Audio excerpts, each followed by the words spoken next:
The Gridiron is sponsored by Anna Marie's. If it ain't Anna Marie's, it ain't breakfast. Welcome to this week's edition of The Gridiron. I'm your host, John Brennan, with head coach Chad Brubaker. Springford bounced back and evened up its record with a 42-7 defeat of the Boyertown Bears. Coach, just what you and the team needed, a home game, a little comfortable victory for you guys out there, and something we talked a lot about in the show, a good start for your offense, too. Yeah, I was really, well, first of all, I was really pleased with the student section. I don't know if you saw the student section, but it was packed. And you know, sometimes when you haven't had the success in the previous weeks and, you know, the natives can get restless sometimes. Natives can get, they were great. So kudos to them. Now, was it kudos? Kudos, I'm a big kudos guy. Was it also, could you say, I know we're getting big Teacher of the Week nomination. I know that he's very popular with the young people in the building. Mr. Sheck. Yeah. So Mr. Sheck on the Business sidelines. department. Yep. Department chair, co-op chair. Coordinator. He's in charge of all those things around here. So yeah, he was. How was? He had a great time. How was his speech to the kids? It was good. Good. It was good. Right. He kind of related it to his baseball coaching, and he did a really nice job. It was also Dad's VIP night. So we had the dads and guardians that could attend in with pregame dinner and pregame walkthrough. So that was a nice thing as well. And then the dads got to hang out in the end zone for pregame warm-ups, which I don't know if that's a huge get on the thing, field a little but bit, yeah. Yeah, it was a good evening all around. All right, so obviously the hot topic is we're starting, and we talked about it a little bit last week. We're seeing more of the dual quarterback system where both guys are getting a little bit more closer maybe to 50-50 time on the football field. And, you know, you talked about, hey, the young guy's got to learn his time a little bit. And I think we talked about between me and you is something other teams have to now prepare for, right? Like a certain skill set. So talk about, you as a head coach, are you happy with the system and where we're going with it? It worked on Friday night, and, we are moving towards, okay, if someone separates himself, then that's the direction we head. But if it's working, worked out pretty well. We were 17 out of 18 and threw for 290 yards. And both guys, made some mistakes, but overwhelmingly, I feel like the competition made them very cognizant of all the little things. Okay. And, we always try to keep the competition open throughout the season, whatever the position might be. And so, if there's guys that stand apart, obviously they're going to get time. If there's two guys that stand apart, we're going to try to create that or reinforce that competition during practice. So it worked out this week, and we'll move on from there and see how it goes. You're good in the history of Springford. You've gone back and looked at things. Have we had a brother-to-brother touchdown connection? And that's when you have to might look up and get back brother to me on to brother. I have to come back to you on that one. Okay, I'm sure you're good at this. This is right up your. Oh, I can look it up. Yeah, that's what I'm saying. I want to get back to, because obviously they connected for a touchdown for you on Friday night. So we talk quarterbacks. Also have to see, you like the way Harry ran the ball. You like maybe the offensive line, maybe cleaning some things up. There's another good things you saw in the offense, too. Yeah, in both those situations, early we had problems with our wide receivers. For whatever reason, the first couple plays we had to burn a couple timeouts. Guys were not getting set properly, lining up properly, a couple penalties. But then from there, they were good. The linemen did clean up their assignments better. Harry ran hard. Both of them, there's some things that we need to still kind of tweak and get better at, and we work on that at practice, obviously, and we go from there. So I've been asking you a lot on this show here. Is I'm giving you weekly homework, that sort of thing. Yeah. Pre-game, did you talk to the Boyertown coach? Are they watching the Gridiron? Are other coaches? Are you still? You're still coming up short in your homework assignments. I failed in that homework assignment. I did not ask that question. Now, it was interesting. You read, sometimes I get my information from articles, if I can't make the games, all that sort of thing. And it was interesting to see how he talked about he felt the game was closer than the score would indicate a little bit in the game out there. But once again, I'm looking at the box score and I see up 28, 30, whatever it was at halftime. You had the felt like you were in control of this game, essentially from the opening kick. Yeah, our kids took a little offense to that. I got a couple messages over the weekend like, wait, what? Yeah. I guess if you feel that way, if you feel that the talent's equal, that's a little bit of a self-indictment. But ultimately, I didn't necessarily see it the right way or the same way. After the game, I had to run up to the locker room to open it up rather than speak to the reporters. But,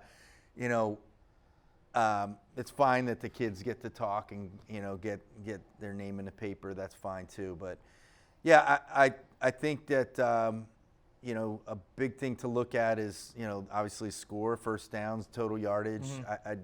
I didn't see it quite the same way. Yeah, I guess what I was trying to, once again, as an outsider, you're like, it seemed like, or even you as a coach, after, whatever it was, halftime, you'd all right, as long as we don't, shoot ourselves, you felt comfortable it was going to be a W at the end of the day. Like you said, you essentially dominated the football game from tip to tip. Yeah, and again, we did a lot of nice things offensively, defensively. Liam McGarvey, who is our backup kicker, did an awesome job on special teams. He was 6 for 6 on extra points, kicked the ball off better. Still, we're missing Sam Herman, who is an excellent high school kicker and has a little bit of a hamstring issue, and hopefully we get him back this week. If not, we'll get him back next week. But, kudos, more kudos to Liam. He was our special teams player of the week and just did a great job with little to no previous experience. And it's amazing. It really, as a coach, makes me feel good and makes us as a staff feel good when a kid like that comes in and just gets on the field and just starts kicking extra points or whatever. It's next man up kind of mentality, and he didn't make any excuses. He missed one at Perkins Valley. Didn't make any excuses. Worked harder during the week and hit all 6 of them. So right. So now you've evened up your record. You're 3-3. And still ahead of you on your schedule. You're playing 2 teams that are ahead of you in district playoffs. So once again, you're not only playing for pack, seeding or whatever for an opportunity, or if PV would stumble, but it's also that carrot on the end of the stick for the kids about, hey, if we go run the table, we got 2 teams ahead of us here. We can win that. We could work our way into that top 16 too. Right. Well, we're 18 currently. So unfortunately for us, Westchester East and Chambersburg are not having great success. Those were, you only get, in District 1, you only get credit for wins. You only get credit for wins, and you only get credit for the team that you beat, their wins. Yes. And that's not the formula in District 3, and I wish we would adopt more of a formula because, so we lost by 4 to Cumberland Valley, okay? Or we lost by, I forget the scores. But in other words, we could play teams that are terrible, but also play in a terrible league or somehow get some wins. As opposed to, it takes away, here's what I'm trying to say, I guess, boiling it down. It does take away a little bit from trying to schedule really good teams because if you lose, you don't get any credit for that. Whereas if you beat a team that's 6A but not very good, you get a lot of credit for that. And it's not totally consistent. And I think if there was a system whereby you got credit for playing more quality teams would be easier to schedule overall. Got what you're saying, yeah. Which seems to be an ongoing issue, not only for you, but all schools about that's one thing, who you playing in your non-leagues. That's one thing that should be, us and PV, we've talked about this before. Our non-league schedules were pretty tough. Yeah. And there's other schools that it's not necessarily like that, but they're sitting at 4-2, 5-1, and we're like, I still will schedule the same way. We've got to play good teams, but it does catch you off guard, and hopefully by having played those better teams in non-league, it'll help us. We'll use some econ terms. You're thinking in the long run. we're thinking micro, not macro. You think in the long run, teams are macro, not micro. Well, it's more long run versus short run. This is more. You think in the long run. You're thinking about the overall. We're schedule. Buy and holders versus day traders. That's financing, but yeah, okay. You're on the. I like how you're using some terminology there. All right, Coach, good stuff. Let's check out the offensive highlights from Springford, Boyertown. Offensive highlights are sponsored by What's Hot? Cards and Collectibles. All right, so this was actually a check by Ryan Freed. Again, he did a pretty good job of checking during the night. He recognized cover 2 to the field, and that safety had a long run over there and wasn't going to make it on a fade. And he did a really good job of dropping that right in the right. The wide receiver has to win at the line of scrimmage here for this to happen, right? Absolutely, he's got to win at the line of scrimmage, and it's a pretty good throw, too. It's a very good throw. What's the flag? There was a pass interference call on him as well. On the defense, he tried to grab. When the ball was in the air, he tried to grab him, I believe. This is, I think, the very next series, just a slant pass to Peyton West. Shoo! I don't know, what the safety was doing there, but he almost untouched the whole time. And there's a lot of defenders around there, too. Yeah. So, this is just a bullet throw from Matt Zollers. It's got some heat on it. Yeah, and he just splits 5 guys right there. And closest one to him at the end there is Colton. So this is this first is the brother touchdown. The brother connection, right? Yeah, it is. Yeah. I don't know. He put it right where it had to be. I guess we didn't have the end zone of that, but put it right where it had to be. Here's some RCTV coverage. This is RCTV coverage because we had a problem with our camera, so I pulled off the RCTV broadcast. Man. But this is a throw down the middle to. That looks like a tight window window there for me once again for the end zone camera. Yeah, it was a good throw. And this is Wildcat here with Peyton West. All right, we put Peyton West at Wildcat. We actually he ran a couple the previous week, ran some this week. And it seems like Peyton's kind of filled that Nick Teets role of a little bit last year. You kind of got Teets involved in that a little bit. Yeah. Peyton West is kind of finding his way into that for you as well this year. Peyton has a lot of skills. We feel we like all our wide receivers, and sometimes guys don't get as many touches as we like, and that's another way to get guys touches. So. All right, Coach, good stuff right there. Commercial, you got some announcements coming up? You'll come up with them during the commercial break. All right, sounds good. All right, we'll take a quick commercial break, and we'll be back with the defensive highlights from Springford, Boyertown. Home fire drills give your family a plan of action. In a home fire, you may have less than 2 minutes to get out. So when you drill, show everyone 2 ways out of the house, pick a safe meeting spot, and get there in under 2 minutes. Then practice home fire drills at least twice a year. You can even make them fun. So everyone knows the sound and exactly what to do when they hear a smoke alarm.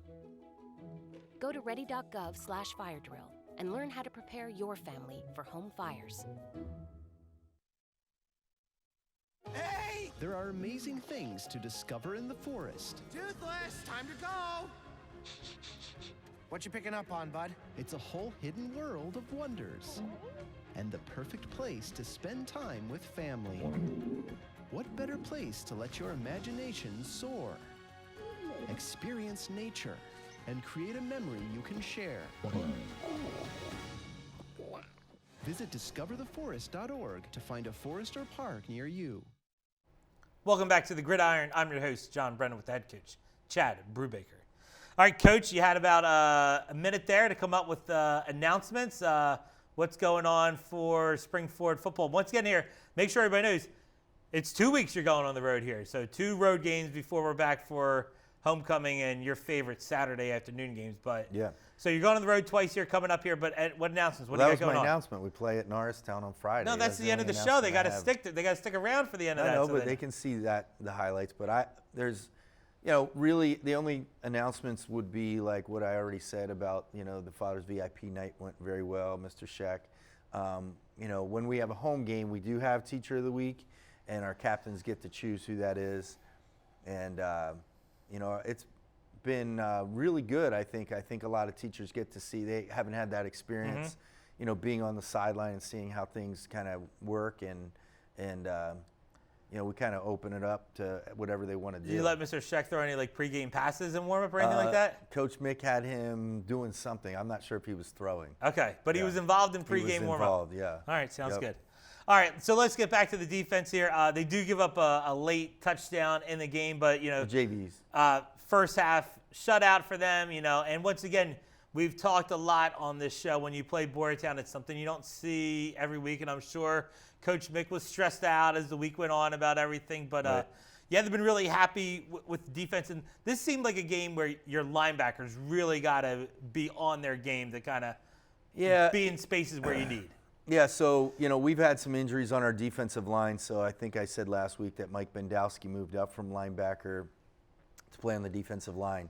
But it really takes everybody. It's not just linebackers. It really takes everybody. And it took us a little bit in the first half because you can't replicate it accurately in practice. Right, because you have your scout team guys running. They just obviously don't Right. have the skill set. And once again, your defense is prepped for what they're going to do. And Right. yeah. And so when that first hits, especially the midline, it happens so fast that guys struggle with it. So they did run the ball up the middle a few times. They have a nice fullback, and he got moved the pile a little bit at times. But then, from there, a little, kind of midway through the second quarter, we kind of acclimated to that and play a little bit better. Yeah, and once again, you would probably also, this is like the opposite way. Like your offense did a good job of moving the ball, gave the defense some rest a little bit too. Like Absolutely. It's been the opposite where the offense has been 3 and out, the defense has been out there. This game was a little bit where offense maintained some possession, Right. kept the defense Well, off the field, which helps. What I would say, we only ran 41 plays offensively. Now, that slant to Peyton West was the first play of the drive. The throw to Carson Bogdan was the first play of the drive. So the one was a one-play drive. The other one was like 3 or 4. So those are better ways. Those are better ways. You're never going to Scoring complain fast. about scoring, but Right. the gist is what the We idea did, is that. we did control the ball a little bit more on some of the other drives and moved a little bit more methodically and convert. We had 20 first downs. So Yes, that's what. I you're knew getting to that's where I'm where going you're to at. with I the knew that's question. where You're you're getting headed, there yeah. eventually, yeah. So that's a good thing. And I'm sure once again here, you've had a little bit of everything throughout the years where we've gone super fast. Like we're at the line. Like I'm sure every once in a while you have those conversations. Like, listen, just use some, especially when you get up in a game. Yeah. Use some clock a little bit too. Yeah, probably not in the first half most of the time, but in the second half definitely. And then once the running clock Then it's just going happens, fast then no you just matter go what. Yeah. whatever. Right. Yeah. But it was good to see us. I think we punted twice. One was with the JVs. We punted once, like second to last drive before the half. So it's good to not have the punting team on the field. Kansas City Chiefs didn't punt once against the Philadelphia Eagles on Sunday. And not have turnovers. Yeah, right. Yeah. Those are all. It's like a recipe for high school, winning high school football. It games. is. It's crazy. It is. Imagine if more coaches watched the show. You know what I mean? They probably know it. Oh, they do. Yeah. You think it's not a secret here that we I have don't here on the think so. show? Nah, I don't think so. Okay. Well, listen, I try and keep things close to the vest here. gotcha. Like we have the keys to the cupboard, all that share, stuff out we there. share it out. Yeah, we We're don't give them transparent. everything. Right. We give them a lot, We're but not everything. transparent. Yeah. All right, Coach, let's check out the defensive highlights from Springford, Boyertown.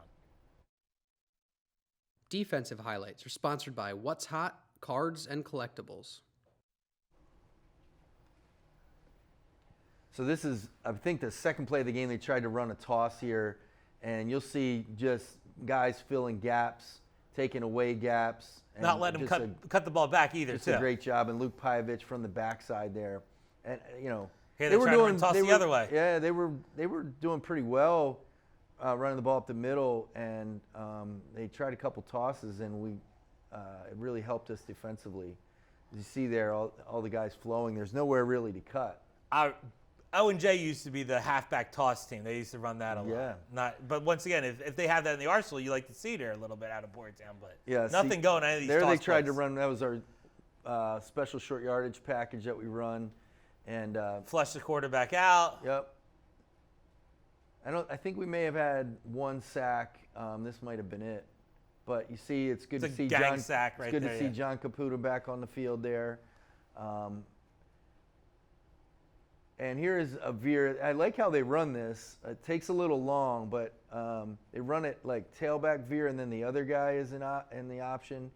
and it just takes a little bit too long. There's some adjustments maybe they can make there, but it's a cool. You like scheme. you like the concept, I like the concept, yeah. but we don't run that sort of stuff. But you could change it how we want to. We have stuff. It's just we're not built that way. Okay. And so, we have, that's part of our playbook, but it's not something we do. Okay. See, I didn't know that. See, I'm learning here on the Yeah. show here today. Mm-hmm. All right. You tease everybody. Now. Hopefully they stick around for the last segment. All right. Oh, yeah. We play Norristown. Norristown. So, all right. Make sure you stay tuned through the commercial break as we'll preview the game with Norristown.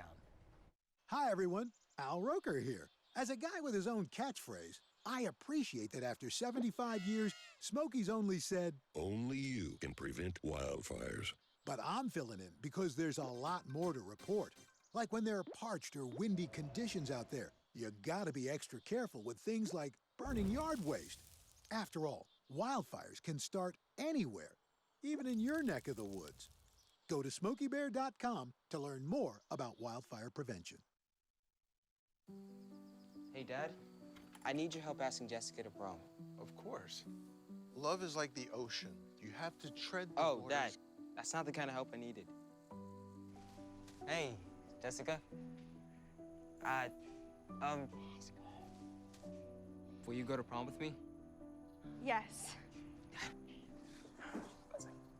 You don't have to be perfect to be a perfect parent. Thousands of teens in foster care can't wait to share their first with you. Welcome back to the Gridiron. I'm your host, John Brennan, with the head coach, Chad Brubaker. All right, Coach, preview time here. Next pack opponent for you guys here. You're going to travel Friday night to Norristown. Let's get right into it. What are we going to see from Norristown offensively? Offensively, they spread you out.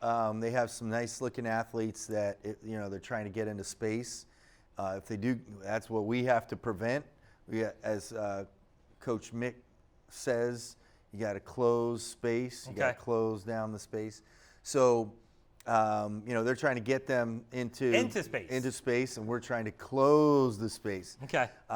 So, that's what they're trying to do. And if they do get into space, they're a problem. So.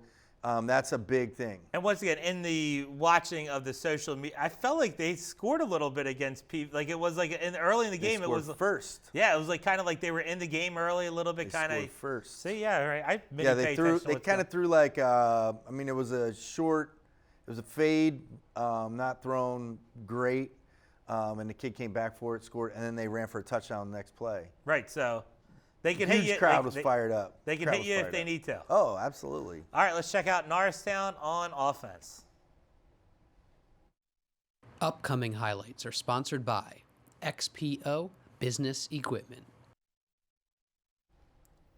And speaking of it, Here they I are think this hosting. is the second play. Boom, right there, missed tackle, and then another missed tackle right there, and off to the races. What are they, like an all-gray uniform there, Coach? Yeah. Okay. That's going to be illegal in a couple years, I believe. Because the gray's like and there's the guy who makes the catch here. No, that was later in the game. That's still a but nice catch. You don't want that was a great situation. throw. That was a great throw and great catch. And, here you go. Get guys out in space, and you can scoot a little bit. And they're really trying to win that center guard essentially combo. That's what they're trying to do on that quick little hitter up the middle, right? Yeah, I think they ran a trap on him. This is the one. That's the one that was underthrown. That was actually that set up that first running touchdown. I did try to reorder them. I always try to reorder them, and it never works. And here's another short throw, but a touchdown as well. So, again, the quarterback doesn't have to be perfect. Guys can go back for it. Guys can go over the top for it. We're gonna I think that people look at the outsider's perspective or fans' perspective is.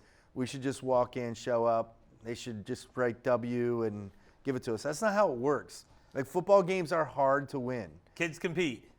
The other team practices too. Yeah, right. You have to prepare each week as if you're playing, the district champions. And I think sometimes that gets lost, and certainly when they scored first on PV last week, I'm sure that got lost, like, what's going on here? But they practice too, and they have good coaching as well, I guess once again, I'm sidetracking as you're talking about this. I'm like, they're the Eagles. Why don't they just have the Eagles helmets? Like, I guess any high school you don't like the Eagles helmet. I like originality, so I really do. Like my favorite mascots, and I know you're a mascot Love guy. mascots. But my favorite mascots are like kind of off the beaten track. Yeah. You know, Lebanon Valley College. Flying Dutchman. See, there you go. We're the Rams, but it's used, and it's fine. But I really enjoy like. In Pennsylvania, there's one called like the Grape something or others. Mm-hmm. Well, I guess the idea Concrete they would have the Kids. same argument back then. Why don't we have the Los Angeles Rams? Yeah, right. helmet, Well, yeah, I like do your own thing. Yeah, I guess you're right. Yeah. Okay. Yeah. Good counter. What was you should have given the Mr. Grape Vertiball's Pickers. line. You should have allow me to retort. Like, yes. allow me to Grape retort. Pickers. I think there's That's a real high school? in Pennsylvania. I think are the Grape Pickers. Homework. I want to know what the high school. Yeah, we'll is. look that up. Are you going to do your homework this week or not? I'll try. Okay. All right. What are we going to see from Norristown on defense? Well, that is a good question because I can't honestly give you a definitive answer. A little bit of everything is what it sounds like here. Well, they mostly have been a 4-3 team in the past, although they came out on Friday night against PV and they threw PV's defense in their face. And they were trying to cause chaos. They ran a 3-3. They were bringing blitzers from everywhere, run game blitzes, pass blitzes, and really at times causing some chaos up front. So we're going to have to be good, as always, identifying the front. Ryan Shaner, who has moved to center, has done a pretty good job with that.